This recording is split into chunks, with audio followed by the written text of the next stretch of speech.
सो learners अक्सर ही पूछते हैं कि टाइम टेबल ऐसा कौन सा बनाएं जिससे हमारा नेट एग्जाम की तैयारी हो जाए, स्पेशली जो लोग जॉब करते हैं या अभी मास्टर्स में हैं, स्टडी भी कर रहे हैं, तो वो कैसे मतलब अपना नेट जेआरएफ क्लियर करें। तो वो आज मैं टाइम टेबल की डिस्कशन ही आपके साथ करने वाली हूँ। अगर आप पहली बार चैनल पर आए हैं तो सब्सक्राइब कर लीजिएगा। और MS स्टडी गुरु एप्लीकेशन प्ले स्टोर पर अवेलेबल है, जिस पर मेरे बहुत सारे कोर्सेज अवेलेबल है। You can assess that courses. और नेट इकोनॉमिक्स के लिए डिटेल्ड बैच भी हमारा जून के लिए आ चुका है, जिस पर हैवी डिस्काउंट चल रहा है। इसके अलावा research related courses, test series, assistant professor के कोर्सेज भी अवेलेबल हैं। So let's start. देखिए, टाइम टेबल के बारे में आपको सबसे इंपॉर्टेंट चीज जो है ये जाननी है कि आपको अपना जो दिन है, जो दिनचर्या, उसको कितने पार्ट्स में डिवाइड करना है, कौन कौन से स्टेप्स में आपको वो तैयारी करनी है। सबसे एक चीज इंपॉर्टेंट रहती है, पहली चीज कि आपको जब आप तैयारी करना स्टार्ट करते हैं तो आपको नया सिलेबस पढ़ना है ना। सिलेबस पढ़ना है और नए कंसेप्ट से समझने हैं, चाहे वो आप सेल्फ स्टडी से समझ रहे हैं, चाहे आप एजुकेटर की क्लासेस से समझ रहे हैं। कई बच्चे सेल्फ स्टडी से करते हैं, बुक्स पढ़कर, कई बच्चे एजुकेटर की क्लासेस से करते हैं। पहला स्टेप आपका ये होता है कि उन कंसेप्ट को समझना, जो सिलेबस है उसको कंप्लीट करना, कंसेप्ट को समझना। दूसरा स्टेप आपका होता है जो कंसेप्ट ऐसे हैं, दूसरा स्टेप आपका होता है previous year questions. Previous year questions करने, कंसेप्ट को समझने के बाद प्रीवियस ईयर्स कुछ लगाने और थोड़ा सा एनालिसिस करना कि कितना आप कर पा रहे हैं। तीसरा स्टेप आपका ये होता है कुछ ऐसे कंसेप्ट्स जो आपने सिलेबस के दौरान कवर नहीं किए थे बट वो प्रीवियस ईयर्स में पूछे गए, आपके रह गए हैं, या कुछ ऐसे कंसेप्ट्स जो आपको समझ में नहीं आए, है ना, एजुकेटर की क्लासेस से समझ में नहीं आए या इंपॉर्टेंट है एग्जाम के लिए बट आपको बुक्स से पढ़ा, आपने समझ में नहीं है, कुछ ऐसे कंसेप्ट या जो PYQs में पूछे गए हैं, बुक्स में आपको नहीं मिल रहे। तीसरा स्टेप में वो चीजें क्लियर करनी है। चौथा है आपका रिवीजन, जो आपने पढ़ा उसके नोट्स बनाए, उसकी रिवीजन की। ठीक है, ये 4 स्टेप्स में आपको अपनी दिनचर्या डिवाइड करनी है। अब जैसे इनमें से जब आप सुबह उठते हो मॉर्निंग में, चाहे आप जॉब कर रहे हो, चाहे आप जॉब नहीं कर रहे, चाहे आप अपना मास्टर्स की क्लासेस लगा रहे हो, चाहे नहीं लगा रहे, जब सुबह उठते हो, जितने टाइम पर उठते हो उससे आधा घंटा पहले उठ जाइए और उस आधे घंटे में आपको रिवीजन करनी है। जो आपने पिछले दिन पढ़ा है उसका रिवीजन।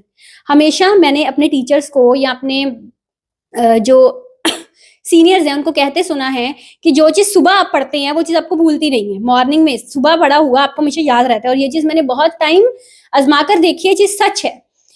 सुबह उठकर एकदम चारों तरफ एकदम रिलैक्स वाला एनवायरनमेंट है पूरा, है ना।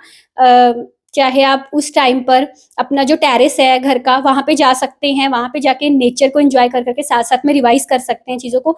उस टाइम पे पढ़ा हुआ आपके दिमाग में इसलिए बैठता है क्योंकि वो टाइम बहुत रिलैक्सिंग होता है, वो रिलैक्सिंग टाइम है, एनवायरनमेंट काम है, शांति का माहौल है आपके आसपास, तो आपकी चीजें दिमाग में जो पढ़ रही हैं बैठ रही हैं अच्छे से, और अच्छे से बैठ रही हैं कि आपको याद लंबे समय तक वो चीजें रहेंगी, इनके चांसेस हैं उस टाइम पर ज्यादा, है ना।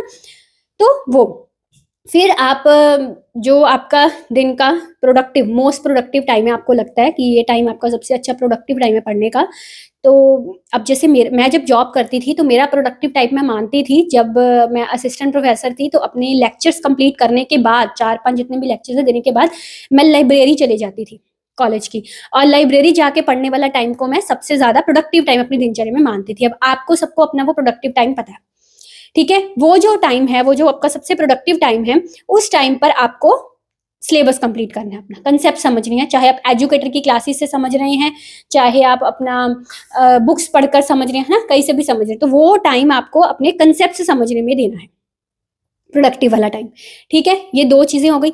फिर तीसरा हमने कौन सा स्टेप कहा था, PYQs वाला। अब वो तीसरा चरण आता है। मेरे टाइम टेबल में ये चरण होता था शाम का, मतलब जब मैं घर वापस आ जाती थी शाम को, जब 1 घंटा 1.5 घंटा जो भी पढ़ने के लिए निकालना होता था उस टाइम पर। तीसरा चरण प्रीवियस ईयर क्वेश्चंस प्रैक्टिस, और प्रीवियस ईयर क्वेश्चंस प्रैक्टिस का तरीका आप सबको पता है, बहुत बार मैंने बताया हुआ कि आपको पहले खुद सॉल्व करने हैं, बाद में अपने आंसर्स चेक करने हैं, जो गलत आए हैं वो क्यों गलत आए हैं।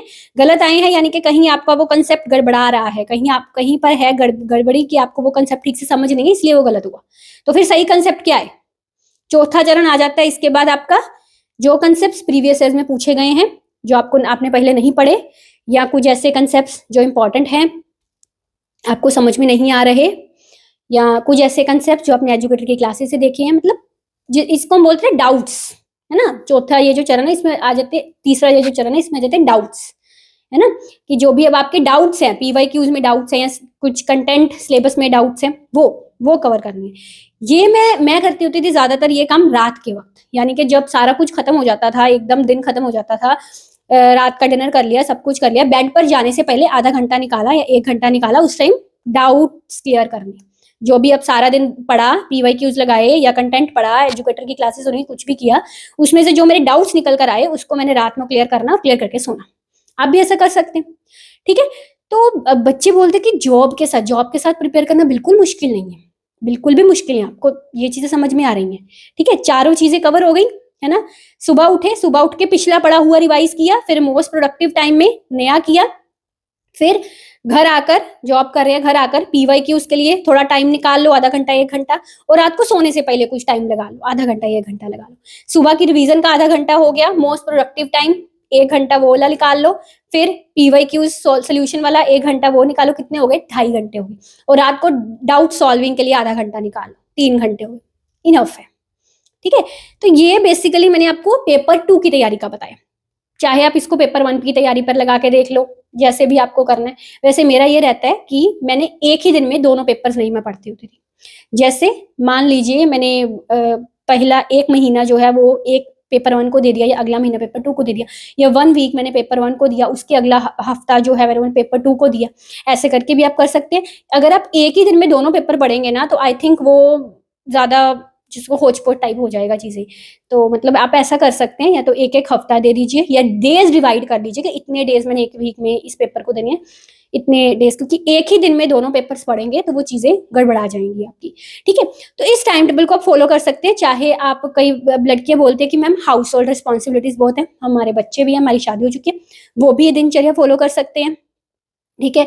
या अगर आप जॉब कर रहे हैं तब भी आप ये फ़ॉलो कर सकते हैं, नहीं जॉब कर रहे, सेल्फ स्टडी कर रहे हैं, घर पर बैठकर पढ़ रहे हैं, तब भी ये फ़ॉलो कर सकते हैं, ठीक है? सो अगर आपको अच्छा लगा मेरा ये वीडियो, लाइक करिएगा, शेयर करिएगा दूसरों के साथ भी, और एमएस स्टडी गुरु एप्लीकेशन आपको अभी डाउनलोड करनी है, और थैंक यू वेरी मच।